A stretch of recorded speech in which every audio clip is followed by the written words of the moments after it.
자, 이제 하나님의 말씀 읽겠습니다. 요한계시록 21장 1절부터 8절 말씀까지 저하고 한 절씩 읽고 9절 같이 읽겠습니다.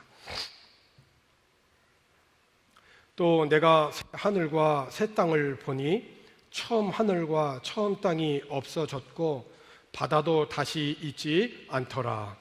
또 내가 보매 거룩한 성 새 예루살렘이 하나님께로부터 하늘에서 내려오니 그 준비한 것이 신부가 남편을 위하여 단장한 것 같더라. 내가 들으니 보좌에서 큰 음성이 나서 이르되 보라, 하나님의 장막이 사람들과 함께 있음에 하나님이 그들과 함께 계시리니 그들은 하나님의 백성이 되고 하나님은 친히 그들과 함께 계셔서 모든 눈물을 그 눈에서 닦아주시니 다시는 사망이 없고 애통하는 것이나 곡하는 것이나 아픈 것이 다시 있지 아니하리니 처음 것들이 다 지나갔음이로라. 보좌에 앉으신 이가 이르시되 보라, 내가 만물을 새롭게 하노라 하시고 또 이르시되 이 말은 신실하고 참되니 기록하라 하시고 또 내게 말씀하시되 이루었도다. 나는 알파와 오메가요 처음과 마지막이라. 내가 생명수 샘물을 목마른 자에게 값없이 주리니 이기는 자는 이것들을 상속으로 받으리라. 나는 그의 하나님이 되고 그는 내 아들이 되리라. 그러나 두려워하는 자들과 믿지 않은 자들과 흉악한 자들과 살인자들과 음행하는 자들과 점술가들과 우상숭배 자들과 거짓말하는 모든 자들은 불과 유황으로 타는 못에 던져지리니 이것이 둘째 사망이니라. 아멘. 오늘은 올 한 해의 마지막 주일인 성년 주일입니다. 지난 1년을 돌아보면 하나님께 감사하지 아니할 수가 없습니다. 물론 지난 3월 중순부터 시작한 지역 봉쇄로 불편한 것이 한두 가지가 아닌 줄로 압니다. 아예 우리들의 일상의 삶을 바꿔 놓았죠. 이제 외출할 때는 페이스 쉴드를 하고 마스크 없이는 나갈 수 없는 그러한 세상이 되었습니다. 눈에는 보이지도 않는 이 코로나는 이 정치와 경제, 사회, 문화 그리고 우리들의 신앙의 모든 영역에 이르기까지 막강한 영향을 끼쳤고 앞으로도 코로나가 종식이 되어도 그 후유증은 매우 클 것으로 보입니다. 이와 같은 영향에도 불구하고 하나님께 감사하지 않을 수 없는 많은 이유들이 있습니다. 오늘 여러분들이 갖고 계신 주보 목회 현장에 지난 1년을 돌아보면서 10가지 감사를 기록하였는데 아마 교우 여러분들 각자의 삶 속에도 더 많은 그런 감사의 내용들이 있을 것입니다. 특별히 어린 유아들과 어린이들 그리고 청소년들 정말 이 코로나를 잘 견뎌주어서 너무 고맙고 또 감사해요. 한국에 계신 지금 온라인으로 이 예배에 지금 참여하고 계신 시니어 모든 우리 성도님들도 이 코로나 시대에 잘 견뎌주시고 건강 지켜주셔서 너무 감사드립니다. 여러분 각자 자신에게도 칭찬해 주시면 좋겠어요. 고맙고 또 잘 견뎌주어서 기특하다, 고맙다 이렇게 자기 자신을 한번 격려 한번 해보세요. 지난 10개월 동안 힘들고 어려운 과정에도 정말 낙심할 일들이 참 많이 있었지만은 잘 견뎌주어서 그렇게 고맙다 격려해 주시고 그렇게 칭찬해 주시면 좋을 것 같아요. 언제 종식될지 모르는 이 코로나 시대에 비록 힘들고 고통스러운 시대이지만은 하나님께서 베풀어 주시는 은혜를 기억하지 못하여서 잊어버리고 산다면 그 다음 순서는요 자만하게 됩니다. 사람이 자만하게 되면 그 다음에는 교만하게 돼요. 더구나 사람이 교만해서 회개하지 않는다면 결국은 멸망에 갈 수밖에 없어요. 오늘 올해 마지막 주일을 보내면서 지금까지 지내온 하나님의 은혜를 기억하고 감사하면서 이 모든 만물과 우리 자신을 새롭게 하시는 하나님을 기대하면서 오늘 우리의 영원한 소망 되시는 예수님을 힘입어 다가오는 새해를 맞이하시면 좋겠습니다. 오늘 우리가 읽은 본문의 그 바로 앞에 내용은 예수님이 재림하시고 구원받은 하나님의 자녀들이 하늘로 휴거가 되고, 그리고 세상을 미혹해 하는 사탄과 하나님의 생명책에 기록되지 못한 자들이 불과 유황 그 못, 불못에 던져져서 세세토록 밤낮 괴로움을 받게 된다는 내용이 오늘 우리가 저와 여러분이 읽은 내용 바로 앞부분에 있습니다. 이 요한계시록을 기록한 사도 요한이 이와 같은 계시를 받은 후에 새 하늘과 새 땅을 보게 되니까 처음에 있었던 하늘과 땅 그리고 바다가 다 사라지고 거룩한 성 예루살렘이 하늘에서 내려오는데, 그것이 마치 남편을 위하여서 단장한 그런 신부와 같이 빛나는 모습으로 하늘에서부터 내려오는 것을 보게 되었어요. 그리고 나서 보좌에서, 그러니까 하나님께서 큰 음성으로 이렇게 말씀하시는데 뭐라고 하시냐면, 자, 본문 3절에 있는 말씀이죠. 내가 들으니 보좌에서 큰 음성이 나서 이르되 보라, 하나님의 장막이 사람들과 함께 있음에 하나님이 그들과 함께 계시리니 그들은 하나님의 백성이 되고 하나님은 친히 그들과 함께 계셔서. 그러니까 하나님께서 사람들이 사는 곳에 오셔서 이제 사람들과 더불어 사신다는 것입니다. 그래서 그 사람들은 하나님의 백성이 되고 하나님은 친히 그들과 함께 계시겠다라고 하셔요. 그리고 하나님이 그들과 함께 계시면서 이렇게 하실 거라고 약속을 하셨는데, 오늘 본문 4절에 있는 말씀을 보니까 우리가 익히 알고 있는 내용이죠. 모든 눈물을 그 눈에서 닦아주시니 다시는 사망이 없고 애통하는 것이나 곡하는 것이나 아픈 것이 다시 있지 아니하리니 처음 것들이 다 지나갔습니다. 지난주에 저희 교회가 속해 있는 지방회를 통해서 15년 동안 이렇게 교제했던 목사님께서 소천을 하셨습니다. 얼마 전에도 통화를 했고 한국을 잠시 이제 방문하게 되면서 20여 년이 넘게 그렇게 외국에 나가 살면서 부모님을 제대로 모시지 못했었는데, 이제 부모님을 모시고 참 즐거운 그런 시간을 갖고 있다라고 통화한 것이 엊그제 같은데, 지난 월요일에 코로나로 인한 호흡 곤란 끝에 소천을 하셨어요. 정말 참 눈물이 앞을 가리죠. 평생 동반한 사모님과 두 딸과 사위의 마음이 어떠했겠어요? 늘 두 분 같이 다니셨거든요. 비행기를 타면 항상 옆자리에 같이 앉으셨단 말이에요. 그런데 오늘 한국으로 귀국하시면서 화장을 다 한 남편의 유고를 들고 오늘 한국으로 들어가세요. 그 마음이 어떠했겠어요? 남편과 아빠를 생각하면 눈물밖에 나오지가 않죠. 그래도 신앙으로 극복하면서 울지 않기로 했다고 그렇게 다짐하더군요. 그 아빠의 그 못다한 신앙의 업적을 이어서 주어진 사명을 감당하겠다라고 다짐을 하는 것을 보았어요.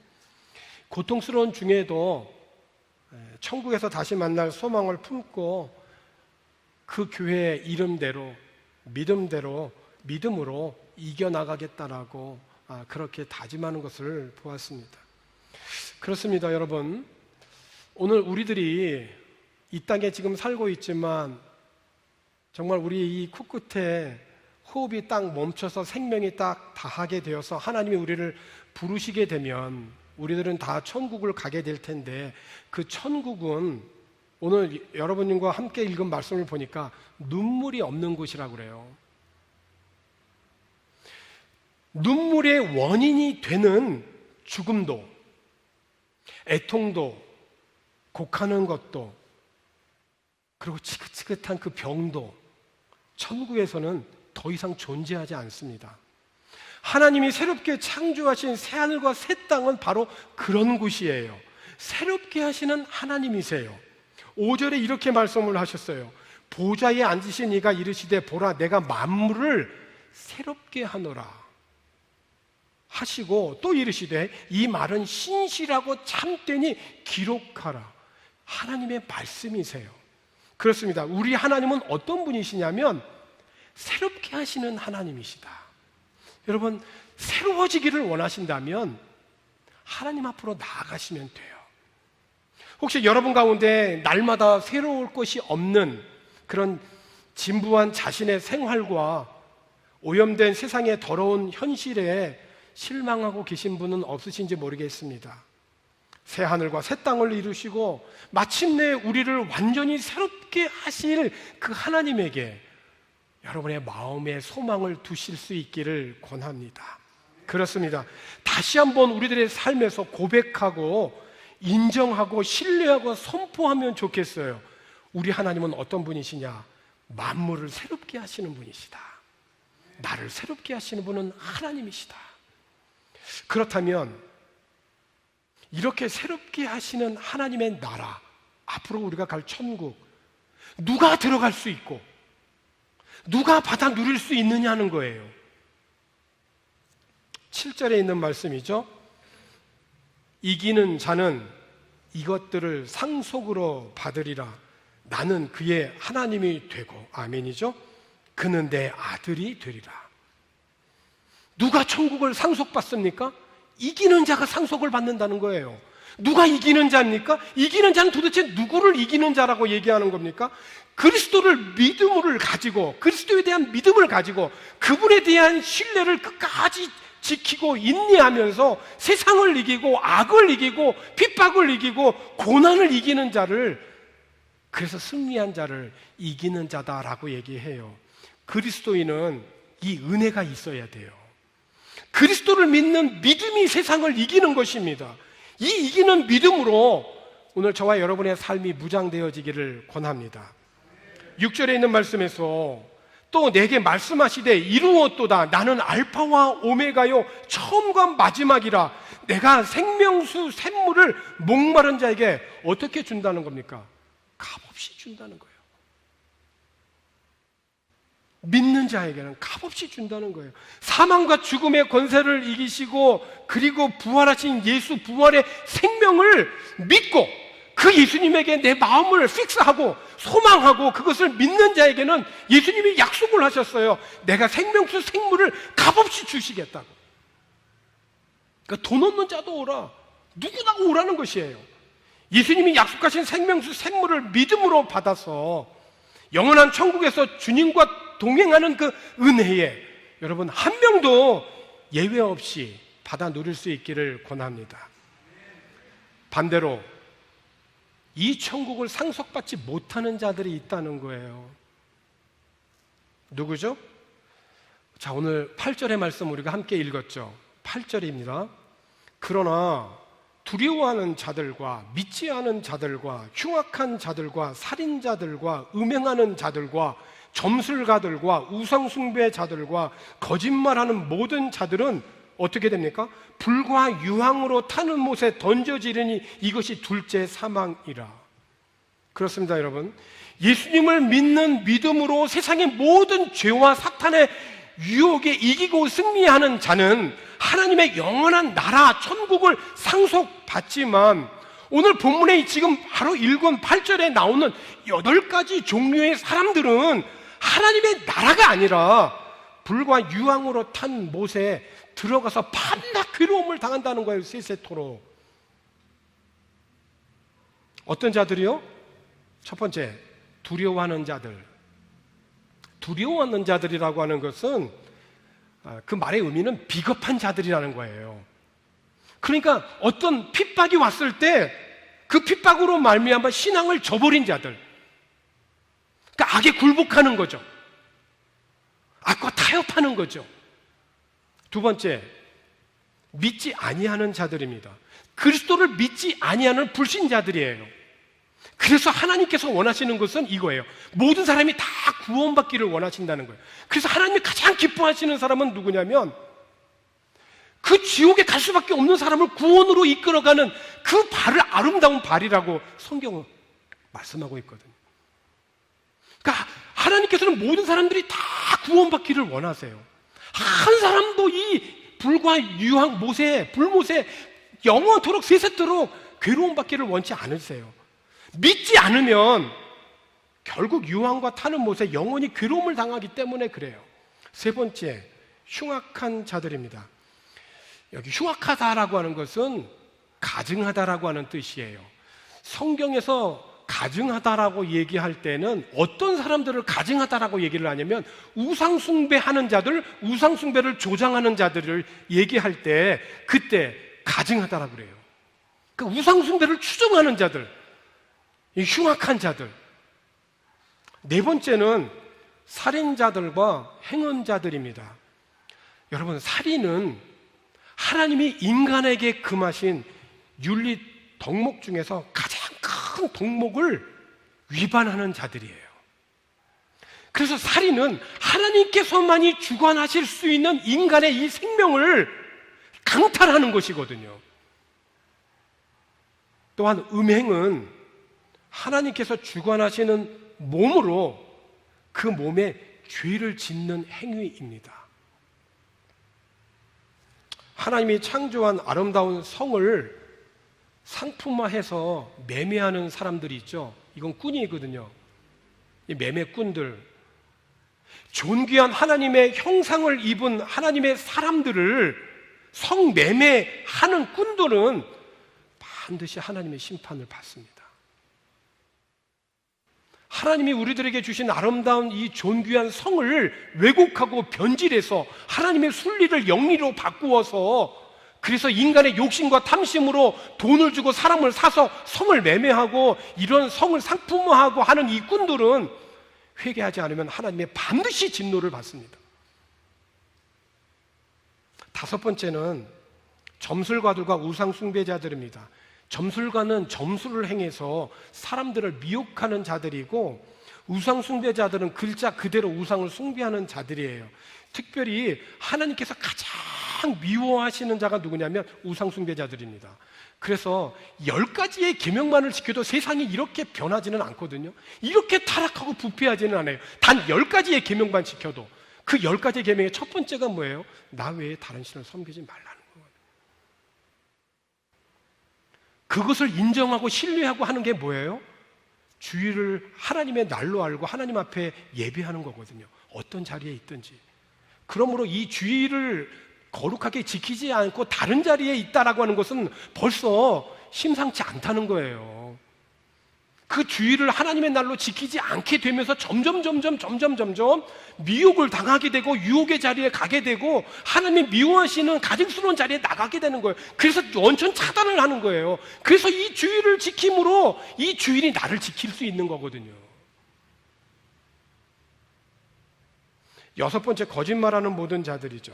이것은 자신의 양심을 속이면서 행동하는 모든 악한 자들을 통칭하는 거예요. 엄밀한 의미에서 하나님의 진리를 거스려서 잘못된 도리를 전하는 이단, 이런 사람들이 거짓말하는 자들이에요. 초대교회 때부터도 있었거든요.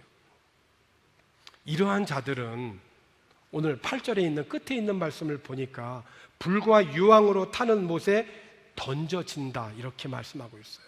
아예 던져져 버린다는 거예요. 앞에서 말한 대로 불과 유황으로 타는 못은 사탄이 하나님의 심판을 받고 영원히 거하게 된 그 형벌인 그 지옥을 가리키는 거거든요. 이 불과 영원히 꺼지지 않는 유황으로 타는 못에 들어가지 않으려면 하나밖에 없어요. 자신의 죄를 회개하고 예수님을 영접하고 예수님을 믿으면 영원한 하나님의 나라 그 천국을 상속으로 받는 거예요. 이기는 자가 되는 거예요. 이것은 나에게 있는 것이 아니라 주님이 주시는 은혜를 내가 믿음으로 받을 때 하나님이 우리에게 주시는 선물인 거예요. 여러분, 선물은 내가 받을 때 내 것이 되는 거거든요. 내 마음을 열어서 그 선물을 받을 때, 내 마음의 문을 열 때, 그때 그 선물은 내 것이 되는 거예요. 여러분, 아무리 태풍이 오고 장마가 내려도 장독대의 뚜껑 닫아보세요. 그 장독대 안에 한 방울의 비도 들어가지 않습니다. 열어야 돼요. 마음의 문을 열어야 돼요. 예수님만이 구원이고 천국을 상속받는 유일한 길이에요. 사랑하는 성도 여러분, 저와 여러분은 예수님께서 약속하신 대로 하나님이 세상을 사랑하셔서 이 땅에 보내신 예수를 믿음으로 말미암아 멸망하지 않고 영생을 얻는 하나님의 자녀인 줄로 믿습니다. 이 귀한 믿음의 길에서 한 명도 낙오됨이 없이 끝까지 믿음으로 인한 구원의 길에서 이기는 자가 되기를 축원하는 것입니다. 올 2020년이 저물어 갑니다. 새로운 한 해가 다가오고 있습니다. 그러나 여러분, 해 아래는 새 것이 없어요. 전도서 1장 9절에 보니까 이미 있던 것이 후에 다시 있겠고, 그렇죠.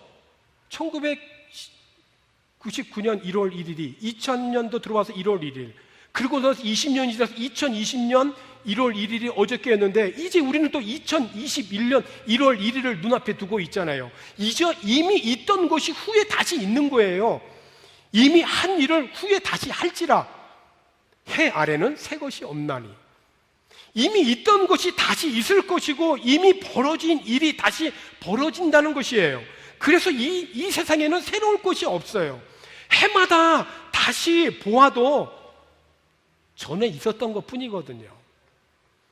누군가 야 이거 봐라, 이거 새로운 거야 하고 법석을 떨어도 흥분할 것이 없다는 거예요. 왜냐하면 전부터 다 듣던 이야기인 것이거든요. 우리가 지금 세계적으로 유행하는 전염병을 우리 세대에 지금 겪고 있고, 이것이 우리의 생에서도 처음이기도 하지만 역사적으로는 이미 전 세계를 휩쓴 전염병들이 여러 번 있었어요.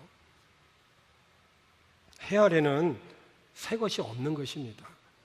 새로운 2021년을 말하지만 해 아래에서는 새 것이 없어요. 언뜻 보면 허무한 인생의 결론이 절망인 듯 보입니다. 그러나 여러분, 그리스도인의 수고는 결코 헛되지 않습니다. 우리가 믿고 소망하는 하나님은 만물을 새롭게 하시는 전능하신 하나님이시기 때문에 그렇습니다.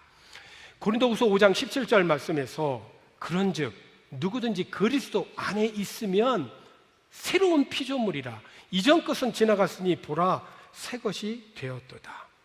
만물을 새롭게 하시는 하나님 안에서 새로운 피조물이 된 저와 여러분, 새 것이 없다 하는 지난 2020년과 오는 2021년이 오는 그런 사이에 우리들이 지금 서 있지만, 그리스도 안에서 오늘 우리에게 직면한 모든 인생의 문제들을 우리가 해석을 하고 우리를 지금 이곳에 보내주신 하나님의 그 목적과 뜻을 알고 그분을 신뢰하고 믿는다면 오늘 우리들에게 있어서의 모든 삶은 새 것이에요. 여러분, 군에 입대하고 고된 훈련을 하다가 온 몸에 그냥 진흙이 다 묻어 있고 배는 고프고, 그런데 그 교관이 휴식 시간에요, 그 훈련병들에게 어머니의 노래를 시킵니다. 제가 논산훈련소 조교 내무반장이었잖아요. 한 달에 한 번씩 했거든요, 제가. 그러면 이 어머니의 노래를요, 끝까지 부르는 훈련병이 한 명도 없어요. 정말 온몸에 정말 머리서부터 발끝까지 그냥 진흙으로 가득하죠. 가장 힘든 날 이 노래 시키거든요. 배는 고프죠. 그렇고, 그런데 목청껏 적게 부르면 또 적다고 처음부터 또 다시 부르게 하죠. 그래서 나실제 괴로움 다 잊으시고 기를제 밤낮으로 애쓰는 마음, 진자리 마른 자리 갈아 넣으시며 손발이 다닳도록 고생하시네. 이 노래를요 끝까지 부르는 훈련병이 없어요. 그러면 이때 훈련병들이요 이미 이 노래를 알고 그러고 부르거든요. 그런데도 그 의미가 새롭게 다가오는 거예요. 그날 그 부른 노래는 새 노래예요. 알고 있는 노래지만 나에게 새로운 깨달음과 의미를 주었기 때문에 어머니에 대한 생각을 하면서 새롭게 다가온 그 어머니의 은혜와 사랑을 깨달으면서 그 노래를 차마 다 못 부르는 거거든요. 예수님께서 마태복음 9장 17절에 이렇게 말씀하셨어요. 새 포도주를 낡은 가죽 부대에 넣지 아니하나니 그렇게 하면 부대가 터져 포도주도 쏟아지고 부대도 버리게 됨이라. 새 포도주는 새 부대에 넣어야 둘이 다 보존되느니라. 여러분, 멀쩡한 스카프를 잘라가지고 낡은 그 작업복에다가 깁는 사람 없죠? 서로 어울리는 천을 찾게 마련인 거예요. 금이 간 그런 포도주 병에 포도주를 담그는 어리석은 사람이 누가 있겠습니까, 여러분? 날이 새날이어서 2021년도 새날이어서 그래서 새날이 아니라 그리스도 안에 있을 때 그리스도께서 우리에게 주시는 의미와 삶의 해석들을 보니 그날이 새날이라는 거예요. 주님이 주시는 그 마음으로 우리가 2021년도를 맞이하게 될 때 우리는 그 복음에 걸맞는 삶을 살아갈 수 있게 되어지는 것이고 만물을 결국은 새롭게 하시는 그 하나님의 뜻에 합당하게 우리가 살아갈 수 있는 것입니다. 지난 한 해를 지켜주시고 인도하여 주시고 보호하여 주신 하나님의 은혜를 기억하고 감사하면서 다가오는 2021년도를 주님이 주시는 은혜로 새로워져서 지금 비록 코로나로 모두 힘들고 어려워하지만은 여러분 주님이 주시는 은혜로 힘내시고 용기 내시고 결국은 만물을 새롭게 하실 그 하나님을 믿음의 눈으로 바라보시면서 새해를 맞이할 수 있기를 주님의 이름으로 권합니다. 기도하십시다. 눈물과 애통과 사망과 아픔이 가득한 세상을 새롭게 하실 그 하나님께만 소망을 두고 살아갈 수 있도록 성령 하나님 도와주옵소서. 날이 새날이어서 새날이 아니라 그리스도 안에 있기 때문에 매일 주어지는 삶의 현장이 새날이 되게 하여 주시고 주님과 동행하는 의미 있는 날들이 되게 하여 주옵소서. 지난 한 해를 지켜주시고 인도하여 주시며 보호하여 주신 은혜를 감사합니다. 주님의 은혜를 항상 잊지 않게 하여 주시고 감사하고 부족하고 허물 많은 우리들이지만 그래도 주님 사랑하는 마음 귀하게 보시고 우리의 생명을 연장하여 주시고 오늘 이렇게 좋은 공간에서 하나님을 예배할 수 있도록 인도하여 주시고 하나님께서 또 새로운 날들을 또 열어주실 것을 기대하며 살아가게 하시니 주님 감사합니다. 만물을 새롭게 하시는 하나님, 우리가 그런 하나님의 일에 동참하고 하나님이 원하시는 그곳에 내 삶이 있게 하여 주셔서 하나님과 동행하는 아름답고 복된 삶이 되게 하여 주시옵소서. 감사를 드리고 예수님의 이름으로 기도하옵나이다. 아멘.